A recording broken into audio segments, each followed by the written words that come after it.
اللہ تعالیٰ کا شکر ہے کہ ہم سب اللہ رب العزت پر ایمان رکھتے ہیں اور اس سے محبت کرنا چاہتے ہیں، محبت کرتے بھی ہیں اور اس محبت کو بڑھانا چاہتے ہیں، اور دلوں کے اندر کی یہ محبت ہے جو ہمیں یہاں پہ اکٹھا کرتی ہے. لیکن اللہ سبحانہ تعالیٰ کے محبت کے راستے کی بہت بڑی رکاوٹ ہماری اپنی حیات ہی بن جاتی ہے. ہماری کوئی خطا، ہمارے اندر کا کوئی گلٹ، کوئی ایسی چیز ہوتی ہے جو ہمیں اللہ تعالیٰ کی طرف بڑھنے نہیں دیتی.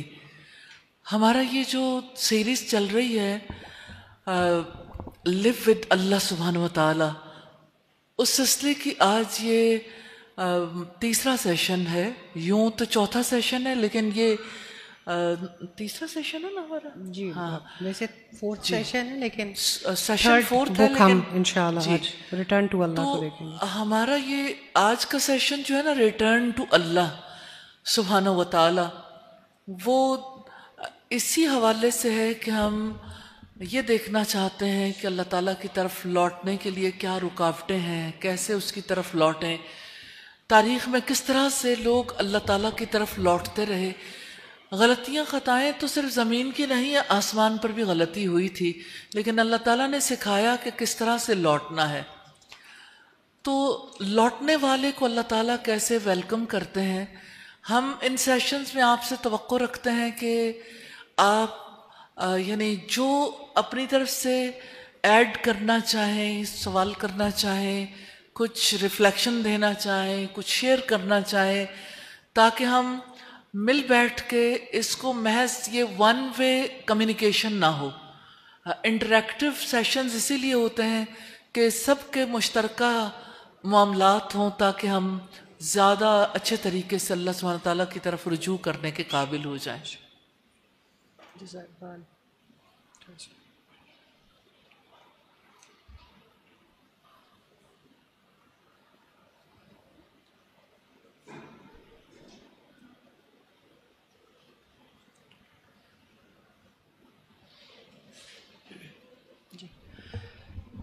السلام علیکم ورحمۃ اللہ وبرکاتہ.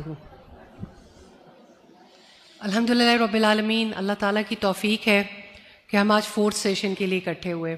اور میں ہر دفعہ دیکھتی ہوں کہ فورکاسٹ آتا ہے کہ بہت شدید بارش ہوگی، اور اللہ تعالیٰ کا اتنا بڑا احسان ہے کہ ہر دفعہ، پچھلی دفعہ بارش ہو بھی رہی تھی تو اللہ نے سیشن کروا لیا، اور آج بھی جو ویدر فورکاسٹنگ ہے وہ یہ کہتی ہے کہ شدید بارشیں ہوں گی. ان دنوں کوئی فلڈس کا بھی خدشہ ہے. اور ہم ایبٹ آباد میں تھے لاسٹ ٹائم، یہاں پر سیشن لینے کے بعد ایبٹ آباد چلے گئے.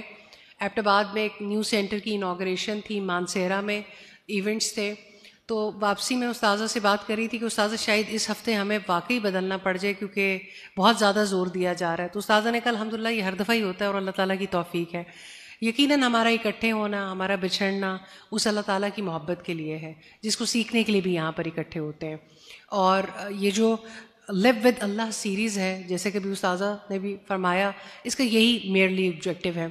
آپ کو پتہ ہے کہ ہم ویکلی سیشن کر رہے ہیں، اسی کی 10 بکس ہیں جن کے اوپر ہم بات کریں گے، اور پھر بہت سارے اور اپ کمنگ پروگرامز ہیں انشاءاللہ جو اس ڈسکشن سے نکل رہے ہیں، جس کی بہت زیادہ ضرورت محسوس ہو رہی ہے کہ ان پہ بھی ہمیں سیشن آرگنائز کرنے چاہیے. ایک سیشن ہم وینسڈے پہ کرتے ہیں اسپرچول ہیلنگ پہ، اور جب ہم اسپرچول ہیلنگ پہ بات کرتے ہیں وہاں پر تو اور بہت زیادہ اس کے بعد ریئلائز ہوتا ہے کہ تلاش تو صرف اسی رب کی ہے، اور اگر اس رب کی تلاش، اگر انسان اس کی تلاش میں لگ جائے اور اس کو پا لے تو بہت سارے چیزیں ہیں جو بہتر ہو جائیں گی الحمدللہ. اور اسی طرح مینٹل ہیلتھ پہ اپ کمنگ ڈیز میں انشاءاللہ بہت سارے سیشنز آرگنائز ہونے والے ہیں.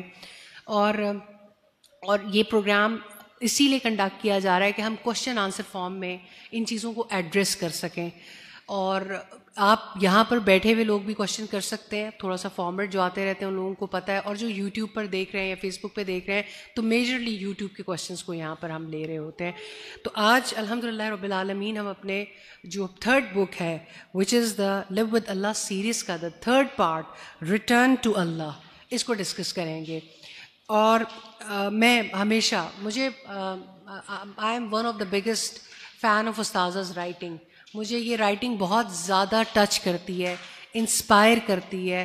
اللہ تعالیٰ کسی کے لہجے میں، کسی کی آواز میں، کسی کے کردار میں اور ایون کسی کی تحریر میں اتنا اثر دے دیتا ہے. اثر ڈالنے والی ذات اللہ رب العزت کی ہے. اللہ سبحانہ و تعالیٰ کی طرف پلٹ آئیے.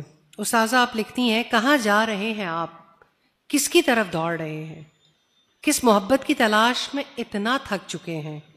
کبھی رک کر دل سے پوچھا میں اللہ سبحانہ و تعالیٰ سے اتنا دور کیوں ہو گیا ہوں؟ کیا وہ رب جس نے مجھے پیدا کیا, جو مجھے ہر رزق دیتا ہے, جو میری ہر آہ سنتا ہے, کیا وہ مجھے معاف نہیں کرے گا؟ استاذ یہاں تک یہ والی بات کل کے سیشن میں بھی ملٹیپل ٹائمز آئی. کیا اللہ تعالیٰ ہم سے بہت سارے ایسے گناہ ہو گئے, غلطیاں ہو گئیں, لا علمی میں ہو گئیں, پتہ نہیں تھا, اللہ تعالیٰ کیا مجھے معاف کر دے گا؟ اس کے پاس پلٹ, کیونکہ آپ کی کتاب کا ٹاپک بھی ریٹرن ہے, اس کے پاس پلٹ جانا کیا اتنا آسان ہے یا مشکل ہے؟ بڑی اہم بات ہے اس پوائنٹ آف ویو سے کہ شیطان سب سے زیادہ انسان کے دل میں یہی وسوسہ ڈالتا ہے, ریپیٹڈلی یہی خیال آتا ہے کہ میرے سے تو اتنے گناہ ہو گئے, اللہ تعالیٰ مجھے کیسے معاف کرے گا. میرا آپ سے یہ سوال ہے, اللہ تعالیٰ کا نام العفو معاف کرنے والا, الغفور بخش دینے والا, الغافر بخش دینے والا, غافر الذنب گناہوں کو بخش دینے والا, قابل التوب توبہ قبول کرنے والا, اللہ تعالیٰ کے یہ نام کیوں ہیں؟ اگر اللہ سبحانہ تعالیٰ معاف نہ کرنا چاہے تو نبی صلی اللہ علیہ وسلم یہ کیوں ارشاد فرمائے؟ آپ نے فرمایا بہترین خطا کار وہ ہیں جو توبہ کرنے والے. کبھی خطا کار بھی بہترین ہوتا ہے. یعنی اللہ تعالیٰ کو لوٹنا بہت زیادہ پسند ہے. توبہ کا مطلب ہی لوٹنا ہے, واپس آنا ہے. تو اللہ سبحانہ تعالیٰ کو اپنے بندوں میں سے وہ بندے جو کبھی نہیں لوٹتے وہ پسند نہیں آتے. نبی صلی اللہ علیہ وسلم نے فرمایا اگر تم, یعنی انسان خطائیں کرتا ہے نا تو پھر معافی مانگتا ہے, کہ اگر اللہ سبحانہ تعالیٰ سے کوئی توبہ نہیں کرے گا, یعنی خطائیں نہیں کریں گے, تو اللہ تعالیٰ تمہاری جگہ ایسے لوگ پیدا کر دے گا جو خطائیں کریں, پھر اللہ تعالیٰ انہیں معاف کر دے. تو اپنی معافی کا, اپنی توبہ کا دروازہ اس نے کھلا رکھا ہے. جب تک قیامت نہیں آ جاتی, اور ہر بندے کی زندگی میں اس کی موت ہی اس کے لیے قیامت ہے, اور زمین کی زندگی ختم ہونے کا وقت قیامت ہے. تو قیامت آئے گی تو دروازہ بند ہوگا توبہ کا, یا موت آئے گی تو دروازہ بند ہوگا, زندگی میں کھلا ہے. تو اللہ تعالیٰ کی طرف جاتے ہوئے کبھی یہ نہیں سوچنا چاہیے کہ کیا مجھے معافی مل سکتی. مجھے یہ بتائیے کہ معافی کسے ملتی ہے؟ خطا کاری کو. تو اس نے معافی کا سلسلہ ہی اسی لیے رکھا ہے. یہ والی بات نا یہ دل کھول دیتی ہے. اللہ اور اللہ کے رسول صلی اللہ علیہ وآلہ وسلم کا مطلب الفاظ کا چناؤ بہترین خطا کار. آپ کی بات درست ہے کہ کبھی کبھی کوئی خطا کار بھی بہترین ہوتا ہے, ورنہ ہمارے ہاں تو کوئی ہم سے غلطی ہو جائے یا ہم سے کسی دوسرے سے غلطی ہو جائے تو ہمارے لیے یہ والی بات. لیکن فائزہ میں اس کو ضرور بتانا چاہتی ہوں خطا کار کیسے بہترین ہوتا ہے. دیکھیں خطا ہو گئی تو وہ پھر بھی شیطان کے وسوسے کا شکار نہیں ہوا. اس کے پارٹ پہ خطائیں ہیں, غلطیاں ہیں, لیکن اس نے ایکسیپٹ نہیں کیا. وہ پھر بھی اللہ سبحانہ تعالیٰ کی طرف ہی لوٹ کے آیا. وہ کسی نے کہا نا کہ وہ جہاں بھی گیا لوٹا تو میرے پاس آیا. ایک یہی بات تو اچھی ہے میرے ہرجائی کی. تو انسان بھی ہرجائی ہے نا, انسان کبھی ایک طرف بھاگتا ہے, دوسری طرف, تیسری طرف, لیکن لوٹ آنے والا جو ہے نا وہ تو اللہ سبحانہ تعالیٰ کو بہت ہی پسند ہے, لوٹنا پسند ہے. آپ میں سے کوئی بھی کوشچن کرنا چاہے they can come on to the left side. ہم وہیں سے انشاءاللہ ڈسکشن جاری رکھیں گے اللہ تعالیٰ کی توفیق سے, کیونکہ پچھلی دفعہ بہت سارے لوگ پھر ویٹ میں رہ گئے تھے. تو انشاءاللہ ہم سٹارٹ سے ہی کوشچن لیں گے. یہ مارکنگ ہوئی بھی, آپ نے بس یہاں آنا ہے اور انشاءاللہ سوال پوچھیں. جزاک اللہ. نام بتا دوں. السلام علیکم ورحمۃ اللہ وبرکاتہ. میرا نام فائزہ زیب ہے اور میرا آپ سے یہ سوال ہے کہ میرے زندگی میں دو فیز آتے جاتے رہتے ہیں, آن اینڈ آف آتے جاتے رہتے ہیں. ایک یہ کہ میں اللہ تعالیٰ کی طرف بہت توجہ کے ساتھ ان کی طرف راغب ہو جاتی ہوں, اسلامک مجالس میں آتی ہوں, نماز تہجد تک الحمدللہ پڑھتی ہوں. لیکن پھر کچھ ٹائم بعد پھر ایسا آتا ہے کہ میں صرف نمازوں تک رہ جاتی ہوں, تہجد میرے سے چھوٹ جاتی ہے, دل سخت ہو جاتا ہے, آنکھیں نم نہیں ہوتی, دعاؤں میں وہ لگن نہیں ہوتی. تو یہ اس تک میں کیوں جاتی ہوں، اس فیز تک میں نہیں جانا چاہتی، تو یہ کیسے میں واپس، اور ایسا ہوتا ہے کافی عرصے بعد پھر کافی وقت لگتا ہے، کافی لگن لگتی ہے، پھر اس فیز تک میں واپس آتی ہوں. تو اس بارے میں مجھے جو ہے رہنمائی فرمائیں. بیٹا بات یہ ہے کہ نیکیاں ان کا گراف گرتا کیوں ہے؟ وہ اس لیے گرتا ہے کہ فرد قائم ربط ملت سے ہے، تنہا کچھ نہیں. موج ہے دریا میں، بیرون دریا کچھ نہیں. ایک اکیلا 2 11. جب آپ تنہا یہ سفر کرنا چاہتے ہیں تو اسلام، جیسے مجھے سورہ التحریم کی آیت بہت جھنجھوڑتی ہے. اللہ سبحانہ تعالیٰ نے یہ کیوں کہا توبوا الی اللہ، کہ اللہ کی طرف سب مل کے توبہ کرو. اکیلے اکیلے تو کرتے ہو، لیکن سب مل کے اللہ سبحانہ تعالیٰ سے توبہ کرو.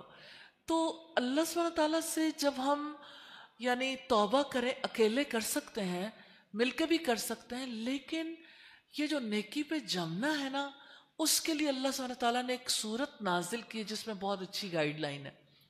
سورہ العصر، والعصر ان الانسان لفی خسر الا الذین آمنوا وعملوا الصالحات وتواصوا بالحق وتواصوا بالصبر. زمانے کی قسم انسان خسارے میں، ٹوٹل لاس میں ہے. Every one. اللہ تعالیٰ نے کسی کو اس سے مستثنا نہیں کیا. انسان یقیناً خسارے میں. الا الذین آمنوا، مگر جو ایمان لائے، وعملوا الصالحات، جنہوں نے نیک عمل کیے. اب یہاں تک جا کے بات رک جاتی ہے، اور جو دوسری باتیں ہیں، یعنی 4 باتوں میں سے وہ اگلی 2 باتیں ان پہ عمل نہیں ہو پاتا. وہ کیا ہے؟ یہ باتیں ہیں تواصوا بالحق اور تواصوا بالصبر. اس کا مطلب ہے ایک دوسرے کو حق پر قائم رہنے کی تلقین کریں اور ایک دوسرے کو صبر کی تلقین کریں. اب دیکھیں یہ کہاں ہوگا؟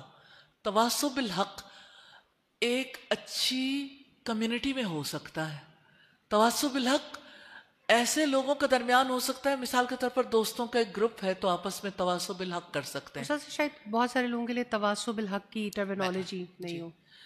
اسی طرح سے جیسے مثال کے طور پر جیسے یعنی آپ کا جیسے مسجد سے لوگوں کا تعلق ہے، اللہ تعالیٰ چاہتے ہیں 5 وقت مرد مسجد میں فرض ہے ان پر نماز پڑھنا، لیکن خواتین اگر جانا چاہیں نہیں جانا چاہیں تو تب بھی ان کے لیے وہ ایشو نہیں ہے، لیکن جانا اچھا ہے. اسی طرح سے تعلیمی ادارہ جہاں دین کی تعلیم دی جاتی ہے، وہاں سے کنیکشنز جوڑ کے رکھنا بہت ضروری ہے. اب بات یہ ہے کہ اگر وہاں پہ لوگ ایک دوسرے کی رسپانسبلٹی لیتے ہیں، ذمہ داری لیتے ہیں، ایک دوسرے کو سچ حق کی تلقین کرتے ہیں، مثال کے طور پر جیسے نیکی کی تلقین کرنا، سیدھا راستہ دکھانا، اور انسان کو فیصلے تو کرنے پڑتے ہیں نا، ڈیسیژن میکنگ تو اس کے لیے ضروری ہوتی ہے. آپ نے مثال کے طور پر آپ یہاں آئے ہو تو آپ کو کسی نے تو تواصوا بالحق کی ہوگی نا کہ یہ نہیں، یعنی اس مجلس میں شرکت نہیں چاہیے. اچھا، تواصوا بالصبر کا مطلب ہے ایک دوسرے کو جمے رہنے کی، ثابت قدم رہنے کی تلقین کرنا. 4 کام ہوں گے تو ثبات آئے گا. صرف ایمان اور عمل صالح سے بات نہیں بنے گی. اللہ تعالیٰ کہتے ہیں زمانے کی قسم، گزرتے وقت کی قسم کھا کے، یہ دن، یہ مہینے، یہ سال اور دنوں میں گھنٹے، منٹ، سیکنڈ، اللہ سبحانہ تعالیٰ نے اس وقت کی قسم کھا کر کہا ہے انسان ٹوٹل لاس میں، وہ نقصان سے بچ ہی نہیں سکتا، اس کا دیوالیہ نکل جائے گا اگر وہ 4 کام نہیں کرے گا. تو ایمان کے بعد نیک عمل ہے، یعنی اللہ کی بات مان لی، توبہ کر لی، اللہ کی بات مان لی، اب نیک عمل بھی شروع کر لیے، لیکن اگلے 2 کام جو ہے نا پختگی کے لیے ضروری ہیں. اس لیے میں آپ لوگوں سے یہ ضرور کہنا چاہوں گی کہ اپنی زندگی میں اس کی کوالٹی کو بہتر بنانے کے لیے ایک اچھا ڈیسیژن ضرور کریں. آپ کا کنیکشن کسی مسجد سے، کسی تعلیمی ادارے سے، کسی فورم سے، آن لائن، آن سائٹ، کہیں بھی آپ نیک لوگوں کی مجلس سے ضرور جڑ کے رہیں. رسول اللہ صلی اللہ علیہ وسلم نے تو اس کے بارے میں فرمایا المرء علی دین خلیلہ، آدمی اپنے دوست کے دین پر ہوتا ہے. تو جو دوستیاں ہیں نا، جو تعلقات ہیں انسان کے، جن لوگوں کے درمیان ہم رہتے ہیں، وہ ہم پہ اثر انداز ہوتے ہیں. اس وجہ سے اپنا ماحول چینج کریں. آپ کے ارد گرد اچھے لوگ ہوں گے لیکن تواصو بالحق اور تواصو بالصبر نہیں ہوتا ہوگا، جس کی وجہ سے آپ گریجولی پیچھے آ جاتے ہیں. پہلی بات تو یہ ہے. دوسری اہم بات یہ ہے کہ آپ جتنا بھی تواصو بالحق اور تواصو بالصبر کر لیں، اللہ سبحانہ تعالیٰ نے زمین پر اپنے احکامات کے ساتھ جڑے رہنے کی اور اللہ سے محبت کرنے کی جو اتنی بڑی اگزامپل سیٹ کی ہے، سورہ الفتح میں جس کا تذکرہ ملتا ہے، محمد الرسول اللہ، محمد اللہ کے رسول ہیں، والذین معاہ، اور جو لوگ ان کے ساتھ ہیں، اشداء علی الکفار رحماء بینہم، وہ کافروں کے لیے شدت پسند ہے، آپس میں رحیم اور شفیق. تراہم رکعن سجدا یبتغون فضلا من اللہ ورضوانا، آپ انہیں دیکھو گے رکوع میں، سجدوں میں، وہ اللہ کے فضل اور اس کی رضامندی کی تلاش میں ہوتے ہیں. سیماہم فی وجوہہم من اثر السجود، ان کے چہروں پر سجدوں کے اثرات سے نشانات. یہ کوالٹیز پیدا ہوتی ہیں کب؟ جب کوئی محمد رسول اللہ کے مشن کا ساتھ دیتا. اور آپ کا مشن کیا تھا؟ آپ نے اللہ کی وحی کو لوگوں تک پہنچایا. تو وہ اگر ہم جا کے دیکھیں مکہ میں، ہم اگر اپنے تصور سے، یا آپ سیرت پڑھتے ہیں، آپ جا کے دیکھیں مدینہ میں کہ لوگ کس طرح سے اللہ سبحانہ تعالیٰ سے متعلق رہے، کیسے اپنی جان شہادت کے لیے پیش کرتے تھے. وہ اتنی یعنی ایسی کوالٹیز رکھنے والی شخصیات تھیں. مجھے یاد آتا ہے غزوہ موطا، جب رسول اللہ صلی اللہ علیہ وسلم نے لشکر کو بھیجا، 3000 لوگ تھے، اور جب مقابلے پہ گئے 1,00,000 فوجی ہرقل لے کے آیا تھا، اور 1,00,000 عرب کے اندر سے تھے. 2,00,000 کے مقابلے میں صرف 3,000 لوگ. رسول اللہ نے جانے سے پہلے کہا تھا، میں پرچم زید کو دیتا ہوں، زید بن حارثہ کے ہاتھ میں، اگر یہ شہید ہو گئے تو پرچم جعفر طیار کے ہاتھ میں جائے گا، اگر وہ شہید ہو گئے عبداللہ ابن رواحہ کے ہاتھ میں، اگر وہ بھی شہید ہو گئے پھر آپ لوگ مل کے فیصلہ کر لینا. اور یہ شہادت کی پیشین گوئی ہی تھی. اور عبداللہ ابن رواحہ جب نکلے وہاں سے، ان کے اشعار، ان کی جو اللہ سبحانہ تعالیٰ سے محبت، یعنی انسان کہتا ہے اسی ماحول میں چلا جائے، یا اللہ ہمیں بھی ویسا ایمان دے دے. تو وہ ایمان کیسے آیا تھا ان کے اندر، وہ اپنے آپ کو کیسے اللہ سبحانہ تعالیٰ کے لیے نچھاور کرنے والے تھے. اور آپ سوچیں 3,000 لوگوں نے 2,00,000 پر فتح پالی تھی. Can you imagine? 3,000 1,00,000، یعنی اگر 30,000 کے مقابلے میں تو 1 اور 10 کی نسبت قائم ہوتی.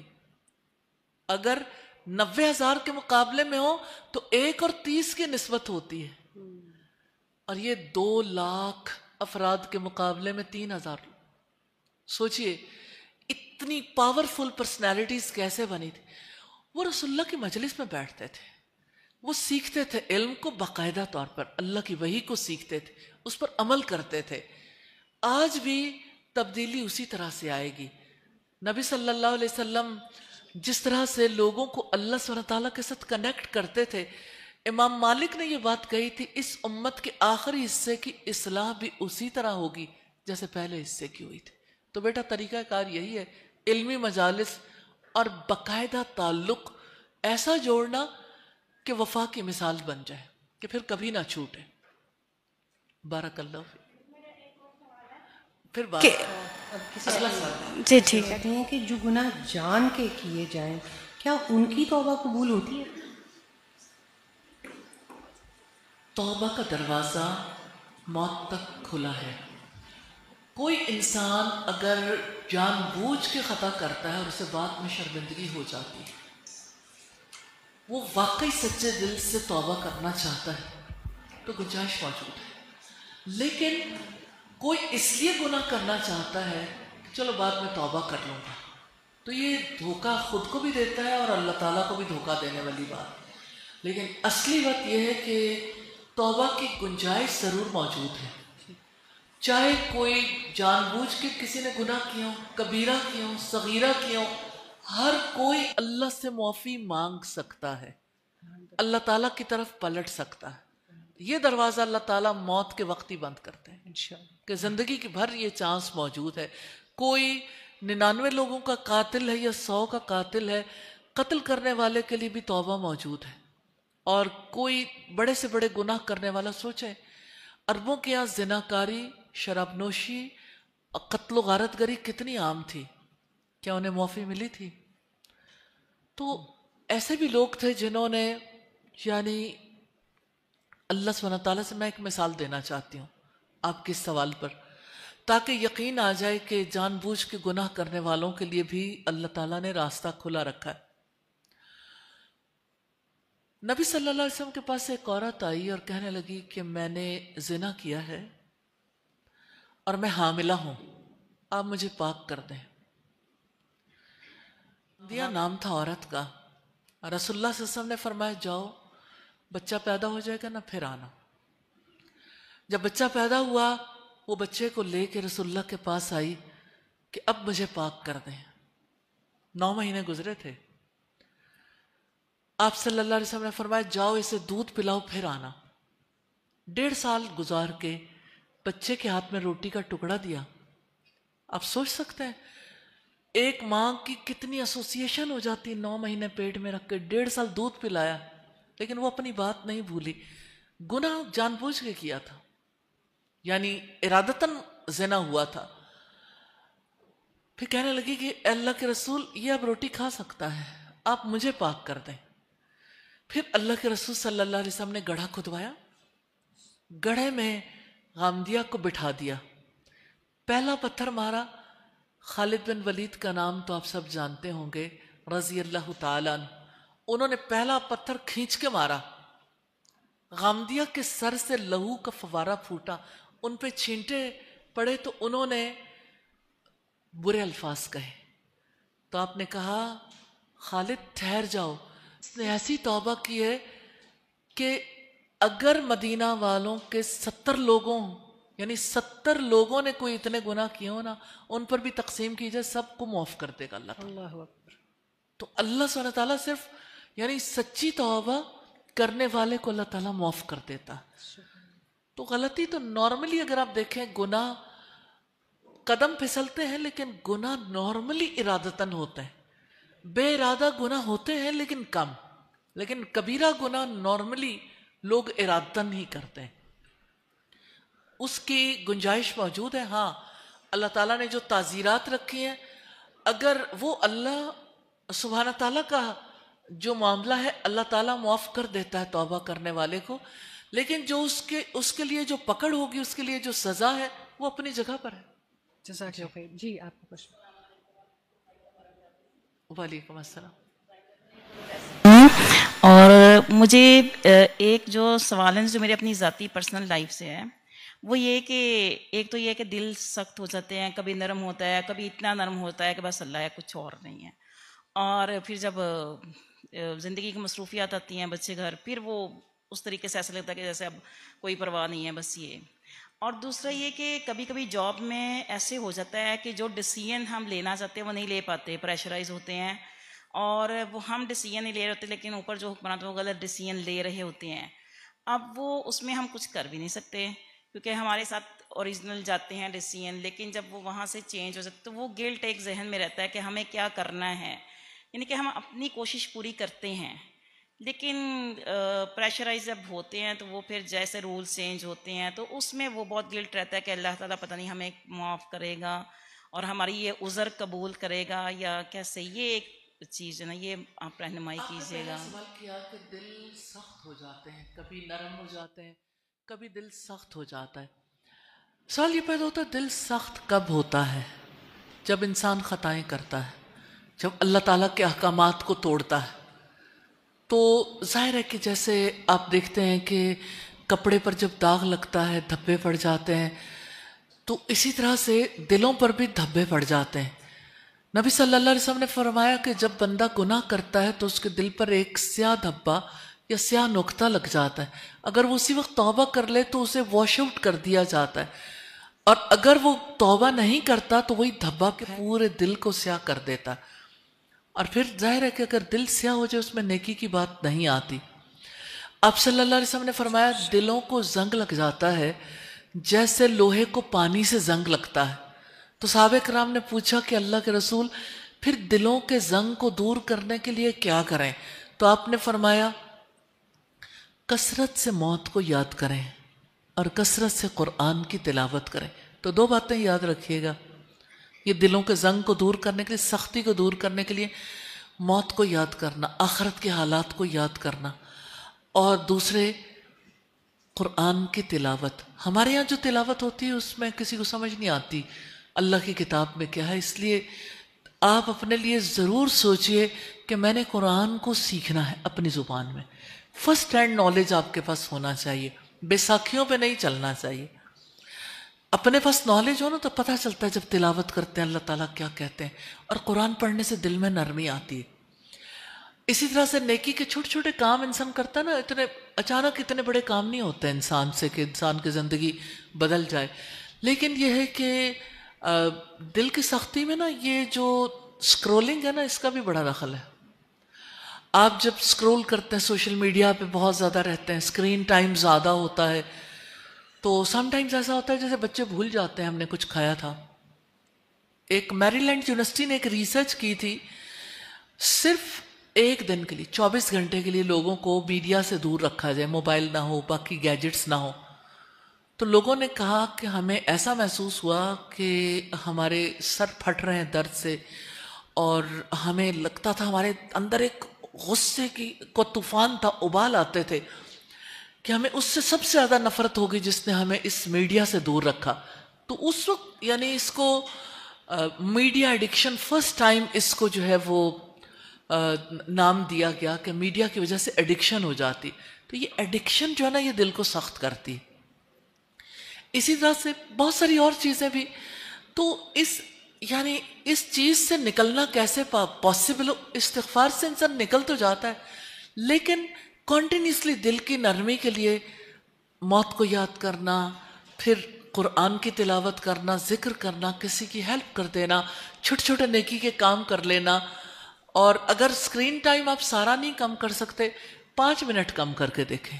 اب 5 منٹس بھی ابتدا میں کم کریں گے نا، ریلی آپ کہیں کہ اچھا میں نے 5 منٹ صرف کم کرنے اور ان 5 منٹس میں قرآن کی تلاوت کرنی، تو آہستہ آہستہ آہستہ انسان کے لیے پھر پاسبل ہو جاتا ہے. ہمیشہ سمجھاتے ہیں کہ سوئچنگ بہت ضروری ہے. جی سوئچنگ، ایک چیز کی جگہ آپ نے کسی دوسری اس کا ہیبٹ کو کہنا. اور دوسری بات آپ نے کہی کہ ہم یعنی جس وقت جابینس کے لیے بہت بڑے ایشوز ہوتے ہیں کہ جس وقت یعنی ان کو کوئی ایسے کام کرنے پڑتے ہیں جو اللہ سبحانہ تعالیٰ کے احکامات کے خلاف ہیں، تو ایسے میں ظاہر ہے کہ اندر سے گلٹ ہوتا ہے نا انسان کو کہ میں نے یہ کام کیے تو مجھے اللہ تعالیٰ معاف کرے گا یا نہیں.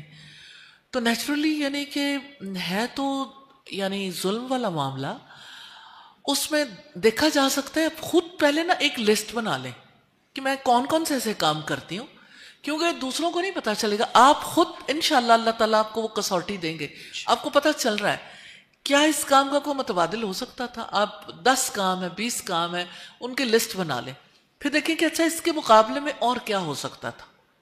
اچھا اگر کوئی صحابی ہوتے یا کوئی اور ایسا انسان ہوتے جو رسول اللہ نے جن کی تربیت کی تھی، اگر میری جگہ وہ ہوتے وہ کیا کرتے، تو آپ کو جواب بھی مل جائیں گے انشاءاللہ تعالیٰ. جزاک اللہ استاذہ. استاذہ ایک اور بہت سے سوالات ہیں، لیکن لائبہ خان پوچھتی ہیں کہ آئی ہیو ہرڈ ہم جو بھی غلط کام کرتے ہیں وہ آلریڈی ہماری قسمت میں لکھا ہوتا ہے. Please clear my confusion. جب آلریڈی وہ سب کچھ لکھا ہوتا ہے تو اس کا گناہ کیوں مل جاتا ہے؟ میرا سوال ہے لائبہ سے اور باقی لوگوں سے بھی. دیکھیے جس وقت فرض کریں کہ گھر میں کوئی ملازم ہے، وہ غلطی کرتا ہے 1 بار 2 بار اور وہ کہتا ہے کہ میری قسمت تھی، ایسا ہونا ہی تھا، آپ کا کوئی بڑا نقصان کر دیتا ہے. اچانک وہ ایک ڈرائیور ہے، وہ اچانک گاڑی کا ایسا شدید ایکسیڈنٹ کرتا ہے، گاڑی 0 ہو جاتی ہے، اور وہ کہتا ہے یہ تو لکھا ہوا تھا. کوئی ایسا فرد ہے جو یعنی کہ جس نے کبھی کو خیر کی بات، یعنی آپ اسے پے بھی کرتے ہیں، آپ اس سے کام لینا چاہتے ہیں، لیکن وہ کبھی اس کی طرف سے خیر کا کوئی معاملہ نہیں ہوتا، اور وہ کہتا ہے کہ تقدیر کا معاملہ ہے، میرے سے تو ایسا ہی ہونا تھا، آپ اسے کتنا معاف کر سکتے ہیں؟ آپ اسے کتنا ایج دے سکتے ہیں کہ یہ تو چونکہ اس کی تقدیر میں یہ لکھا ہوا تھا، اس نے تو ایسا کرنا ہی تھا، تو کوئی بات نہیں۔ لیکن تقدیر تو ہم اللہ میں تعالیٰ سے نے لکھی ہے نا۔ کوئی فرد بھی اگر ہمارے ساتھ کوئی زیادتی کر رہا ہو، ہم کبھی اسے تقدیر کا نام نہیں دیتے، لیکن جب ہم کچھ کر رہے ہوتے ہیں ہم اسے تقدیر کے حوالے کرنا چاہتے ہیں۔ کیونکہ تقدیر تو اللہ تعالیٰ نے لکھی ہے نا، ہم نے تو نہیں لکھی۔ دیکھیے وہ بات میں پہلے اس بات کو سولو کرنا چاہتی ہوں کہ ایک ہی وقت میں منصف بھی ہم ہیں، کہ اگر کوئی ہمارے ساتھ کوئی غلط کر رہا ہو اور وہ کہے کہ یہ تقدیر ہے، تو ہم اسے کہتے ہیں جب تم کرنے والے ہو تو تقدیر کو کیوں بلیم کر رہے ہو؟ لیکن اگر ہم خود اللہ کے حق میں کوئی زیادتی کر رہے ہو تو ہم یہ کہیں کہ یہ تقدیر کا معاملہ ہے۔ ہمیں کس طرح پتا چلا کہ یہ تقدیر کا معاملہ؟ اللہ سبحانہ وتعالیٰ نے ہمارے لیے کیا رائٹ اینڈ رانگ، اچھا برا، نیکی برائی واضح نہیں کر دی؟ اگر نیکی اور برائی اللہ تعالیٰ نے واضح کر دی ہے تو اللہ تعالیٰ نے اس کے لیے ہمیں چانس دیا ہے، ہم چاہیں تو نیکی کا راستہ اختیار کریں، چاہے تو برائی کا راستہ اختیار کر لیں۔ اب جب راستہ اختیار ہم نے اپنی چوائس سے کیا ہے تو اس کا بلیم تقدیر پر کیوں ہے؟ دنیا تو اللہ تعالیٰ نے، میں ایک اور مثال دیتی ہوں، چلیے، کیونکہ مجھے لگ رہا ہے کہ شاید لائبہ سے زیادہ فائزہ خود کنفیوزڈ ہیں۔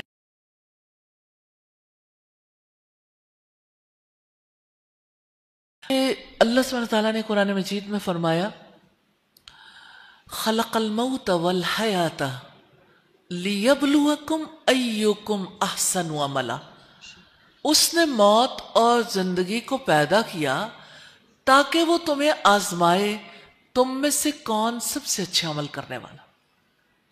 تو تقدیر تو اللہ تعالیٰ نے لکھی ہے، وہ برے عمل تو کر سکتا ہے، لیکن اللہ تعالیٰ نے ٹیسٹ کیا ہے نا کہ اچھے اور برے میں سے کون اچھے کا انتخاب کرتا ہے۔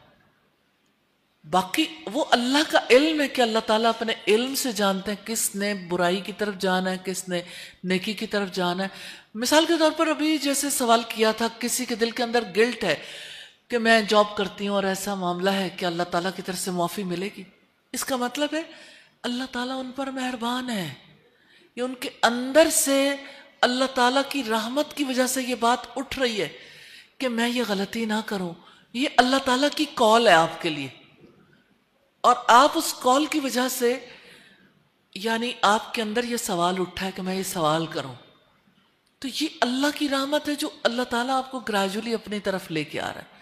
اور یہ کال قربت کے لیے، ہر انسان کے پاس زندگی میں اچھا اور برا کرنے کا پورا پورا چانس موجود ہے۔ ہم میں سے کوئی نہیں جانتا ابھی تھوڑی دیر بعد کیا ہونے والا ہے، ہم میں سے کوئی نہیں جانتا۔ ہم میں سے ہر ایک نے خود یہ سلیکٹ کیا کہ ہم ایک ایسی مجلس میں بیٹھیں گے جہاں اللہ تعالیٰ کی طرف لوٹنے کی بات کریں گے۔ آپ یہاں سے باہر نکل کے جائیں، کیا لوگوں نے یہ طے نہیں کیا ہوا وہ اپنی چوائس سے کچھ اور کام کریں گے؟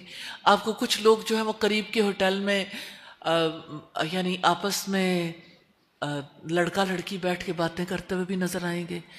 آپ کو ایسے بھی لوگ ملیں گے جو یہاں سود کھا رہے ہوں گے، ایسے بھی لوگ ہوں گے جو یہاں پہ گھروں میں بیٹھے ہوئے ایک دوسرے کی غیبتیں چغلیاں کر رہے ہوں گے۔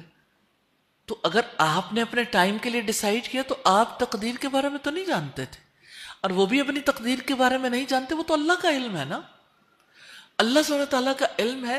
ہم دنیا میں جس کے لیے پیدا کیے گئے وہ اللہ تعالیٰ کی ذات ہے، تو ہم نے تو اپنی زندگی میں اللہ ہی کی طرف رجوع کرنا ہے، اور ہم نے نیکی کو ہی پریفرنس دینی ہے اور اللہ سے توبہ کرنی ہے اپنی غلطیوں پر۔